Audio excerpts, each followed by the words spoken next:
Though the role of journalism may differ from country to country, the aim of the profession remains constant.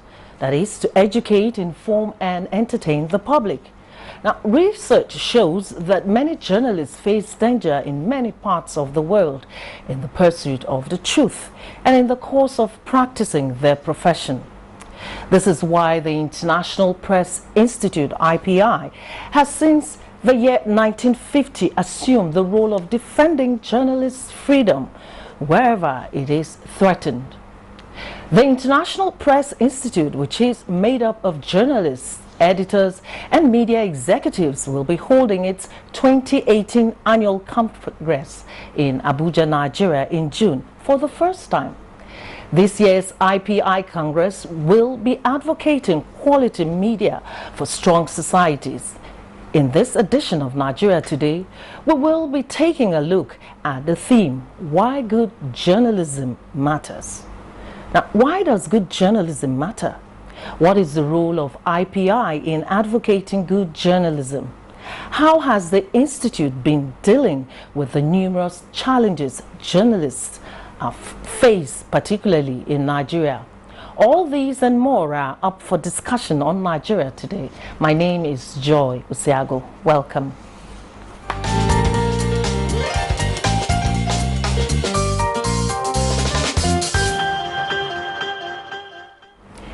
In the studio to enlighten the public on this topic is Kabiru Yusuf. He is the chairman, International Press Institute, Nigerian chapter. Welcome and thanks for joining us. Good evening, viewers. We also have the secretary of the International Press Institute, Rahim Adedoyin. I want to thank you very much for also joining us in the studio. Good evening, viewers. Welcome. I'll start with the chairman. Let's talk about the International Press Institute.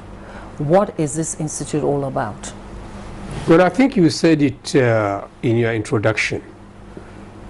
It is an organization of media people which has existed since the 1960s and works to defend the work of journalism all over the world, so that journalists can be free to do their work in a very responsible manner, and they will be protected in the process of doing this work. So day to day, IPI follows what is happening to journalists. Wherever a journalist is affected during the course of his work, IPI will intervene. Sometimes they issue press statements condemning any attempt to muzzle journalism. Sometimes they visit countries where journalism is under challenge in order to push for the boundaries of freedom. And then annually they gather all journalists, they move from country to country and bring journalists together to discuss the current issues that affect journalism. So it's a very important work, and many journalists appreciate what this organization is doing. And like you said, they are paying attention to us this year by assembling in our country to discuss this very important issue. All right, let's go to Rahim. We're coming back home now since Nigeria is hosting the Congress this year. Let's, as the secretary of the chapter in Nigeria, let's take a look at the practice of journalism in Nigeria. How have we fared over the years? Do we have challenges? Yeah, journalism has evolved in Nigeria over the years. In the past, of course, under the military, you had a very combative press whose major challenge was trying to get to the public what the authorities didn't want to get out to the public. We are in a democratic setting now, and there's a little bit of freedom, but that freedom is qualified. And what is most challenging now is the absence of good journalism itself. It does not matter whether it is under the military or the democratic dispensation. When you have strong men, for instance, even in a democratic setting like Turkey, like Egypt, journalism is still challenged. But coming back to Nigeria, I think the problem or the challenge, the major challenge we have faced is how do they even cope with reporting the basic things happening in the country? One, you have the challenge of resource limitation.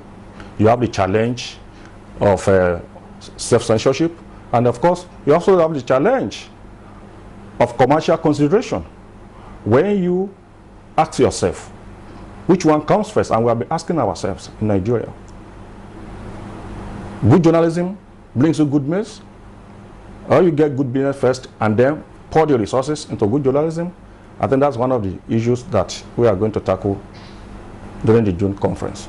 All right, let me go back to Kabir. He has touched on so many issues that journalists face in Nigeria. I'm aware of some of these challenges, which brings about this issue of looking at reportage from either a subjective or objective perspective. Now, I wanted to also go a little bit further to analyze the issue of professionalism. I mean, in this age where you have media convergence and there are so many people online, if you have a laptop, you have a phone, you can start your own blog, you can start your own YouTube page.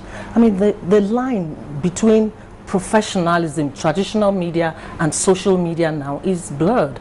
I don't know if your chapter has noticed that and what you're thinking about these issues and how to bring that up during the Congress this year. Of course, we have noticed that, and there are good things about it and there are bad things about it. The convergence you talk about of the media means that information is now available through various devices at the basically at the point of their fingertips. You don't have to go far to get it. The other thing is that if you like, everybody now is a journalist. People are saying journalism is too important to be left to journalists. So you sitting at home with your mobile device, you can see an event happening around you, and you can post it on the social media. It becomes an issue. It can become a trending issue, and it can make even traditional news media now take notice of it. So the widespread availability of information has its good value. It makes for a better informed citizen. The problem is that the professionals are now pushed to the background. And very good content journalism is usually done by professionals because they don't just put out all information. They check in the information, they verify it, they make sure it's suitable for public consumption before putting it there. That's why this theme of the 2008 IPR Congress is very important. Not all good journalism, not all journalism is good. And we recognize that the good journalism is what will help society, is what will help democracy, is what will inform the citizen. It is what will make the government more responsive in its own duty. But without this professional content that you spoke about, without the journalism being checked and verified, and without fake news and other bad things going into it, you cannot have the kind of journalism that is constructive.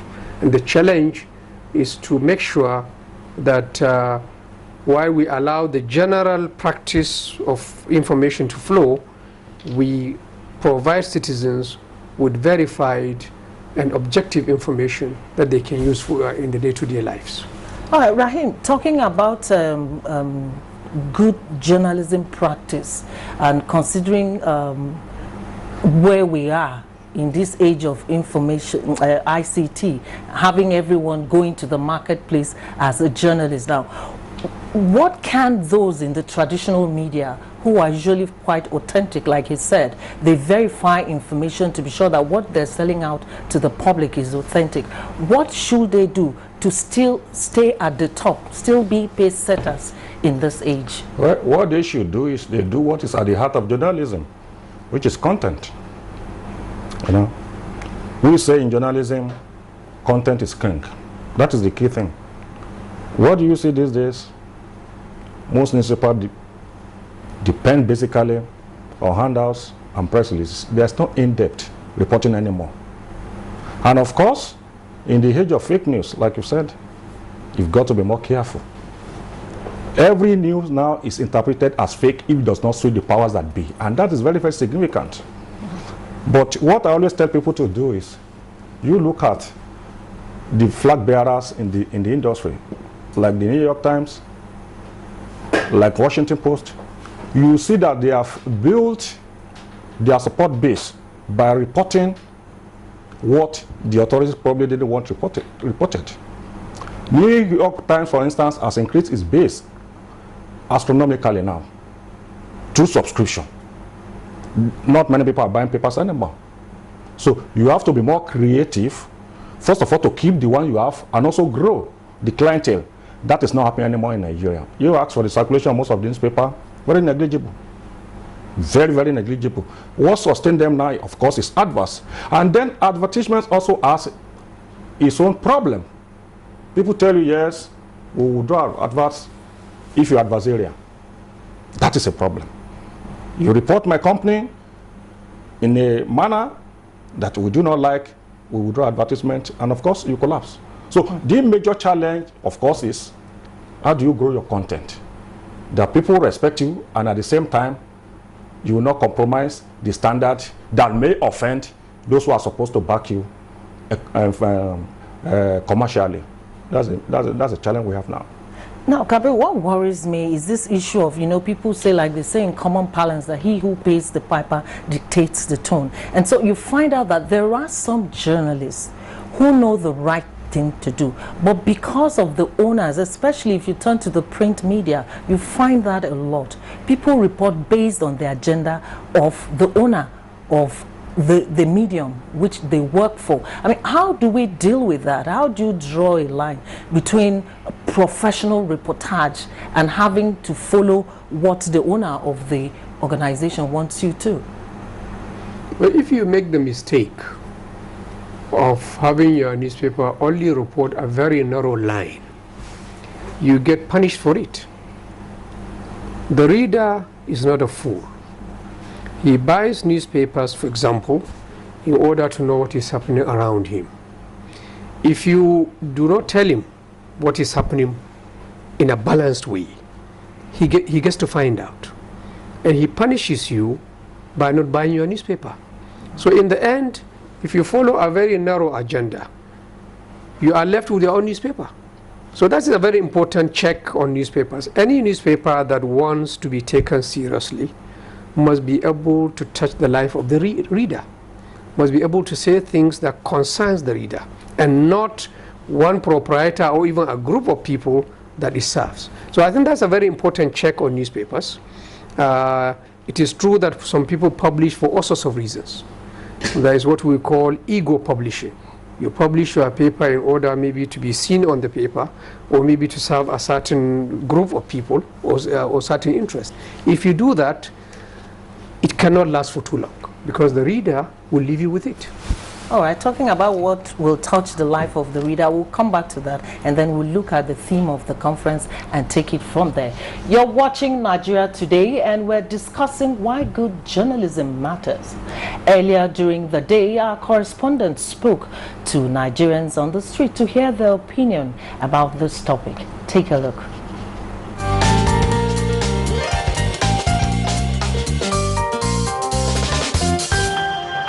Well, my opinion, I think good journalism matters because our country, Nigeria, is a versatile country, and if the reporters don't report positive news, it tends to spark up tensions and all that. But if you report positive news and good reportage, at least that will help people get basic knowledge of what's going on in the country. Good journalism matters in the area that the kind of things that happen is being brought to the listening ears. I think is the aspect of journalism that is expected. When we have a standard journalism, it will help to reduce all these rumors and fake information.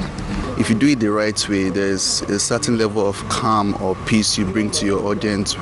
So you protect them from certain activities, certain fundamental activities. So it is very important to deliver such information the right way so as not to bring about chaos and all.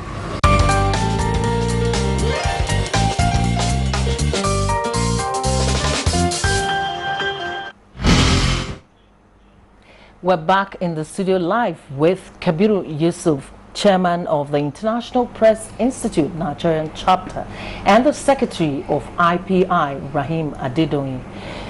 Just listen to so many Nigerians there airing their opinion about this issue. What's your take on what you heard there? Let's start with you, Kabiru. Well, I think they're good citizens. They are reflecting the view that we should be responsible in our journalism. And I think good journalism is responsible journalism. It is one that seeks to be positive rather than be negative. There are reports on the genuine problems of people, not that of a few. And it is the one that when it criticizes constructively, not maliciously. You can criticize maliciously just in order to hit at somebody, or you can do it constructively in order that you yourself can improve, because this criticism goes to all of us. So it's not just a one-way street. If we talk about the problems of this country, a lot of the time we try to point fingers at others. And of course, invariably, as they say, the other four fingers are pointing at us. So it's a collective problem, and we have to deal with it together and have the kind of media that talks to all of us and seeks to improve the country rather than just engage in mudslinging or shouting at each other. And that leads me to your thing, which says why good journalism matters. Why did you pick on this theme for this year's Congress? Because there is the danger that we are, like Rahim said, we are in an era where there is so much information, but so little education. So people are inundated with all sorts of news, a lot of it fake, a lot of it organized by some people in order to deceive rather than to inform them. So we think we should come back to the core essence of journalism, to the essence of journalism, which is information that has been verified, that is put out there in order to influence the reader to make up his own mind, not for you to teleguide the reader. So that is the kind of journalism, he said, established newspapers have been practicing, and that is why they have a following. And everywhere in the world now, including in the more developed countries, we're having a situation where the online news mediums can be used to even influence elections. Look at the American elections. They are still investigating how foreign powers were able to use their online medium, like Yahoo and other platforms, to influence the election. So you can see the danger of bad journalism. And that is why we ought to try our best to promote good journalism, because it is what will promote the well-being of the citizen and good governance in the country. All right, let me go quickly to Rahim. So what are some of the issues that you intend to discuss at this year's Congress deeply? I think we have pre-Congress workshops, I think 2 of them. One is economic reporting. There are a lot of financial and economic issues that I think are not being reported very well. We are bringing resource persons from abroad to come and conduct this session. We also have very, very interesting a workshop on elections in Nigeria. And that's very significant, because when you talk about good journalism is basically reporting current event in a way that shows integrity. That is the bottom line. And if you are going to have an election in 2019, we think our reporters should be well equipped to report correctly. Because just one mishap can cause entire chaos during the election. So we are going to do that. Then the Congress proper, of course, we have the opening ceremony to be declared by His Excellency the President of Nigeria. And we're also hoping that even some head of state will come. And why it is significant for this head of state to come is because we are in a political transition in Africa. Quite a number of African countries are going through very, very challenging transitions. Ghana, Zimbabwe, Rwanda, even Kenya. And we are thinking that, okay, there will be a lot to learn from this government. Then, of course, we have town hall, African town hall meeting. And I think Professor Shoyinka is going to give a keynote address that day. That is very significant because that's why you are going to have a potpourri of African issues, from economy to politics to press freedom.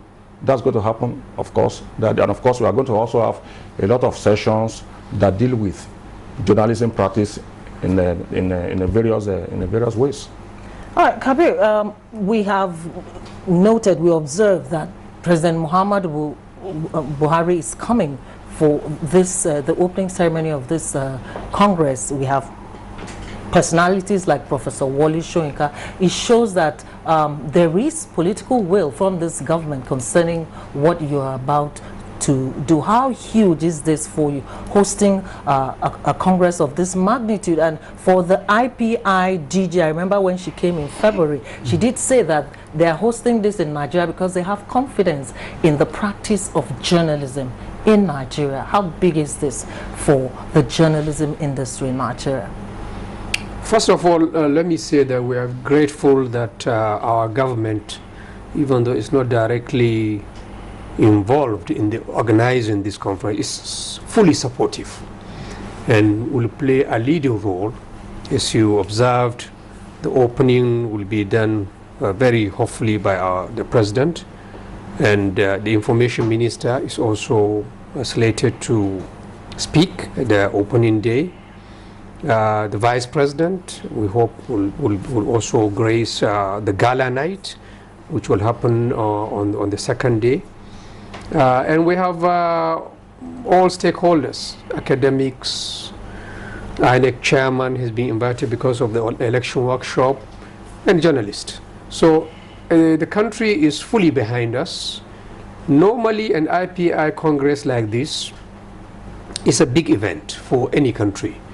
And the president of the country would normally be there for the opening. And a lot of important dignitaries, the Senate president, I should mention, is also hosting us for dinner. So all the key institutions of government are involved because the world is coming to Nigeria, the media world, shall we say. So it's important that we show our good side, we put our best foot forward, because out there Nigeria is seen differently by many people. It's a big, boisterous country. And a lot of people don't understand how we operate. So it's a good opportunity for them to see the country for themselves. And key actors in our own system will be able to address them and they will interact with them. So we think that it's an opportunity for the country, and we are embracing this opportunity, and we are glad that the government is supporting us in this line. And I hope you take advantage of this opportunity with this caliber of stakeholders to talk about the value of freedom of journalism practice, and also to touch on this issue of hate speech, especially now that we're going into another electioneering year. No, we will. Yeah, just like I've said, we're actually going to have sub-teams on fake news and then hate speech. And those two issues are very contentious. It depends on who is defining hate speech. Where the feeling out there is, if you say something that an authority doesn't like, they quickly conclude they said that fake, or you are going to cause chaos, which means that is hate speech. So it's a major challenge. The government will attend, and of course, people from Press Freedom Circle will also attend, and people from the industry itself will also attend. And at the end of the day, we'll be able to probably define what is actually hate speech.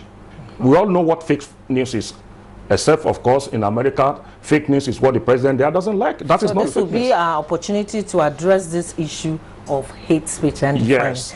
All right, I want to thank you very much, Kabir Yusuf, Chairman, International Press Institute Nigeria Chapter, for joining us. I look forward to attending this event. Thank you very much. Thank you for having us here. Okay, one or two things from me. We also want to thank the Secretary of the International Press Institute, Rahim Adedoyin. Thank you very much. You'll be a good resource person there too. We look forward to seeing you there. All right, that would be good. Yeah. Thank you very much for joining us on Nigeria Today.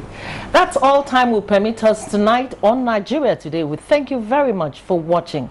We'd like to appreciate everyone that joined us for this program. Have a good evening.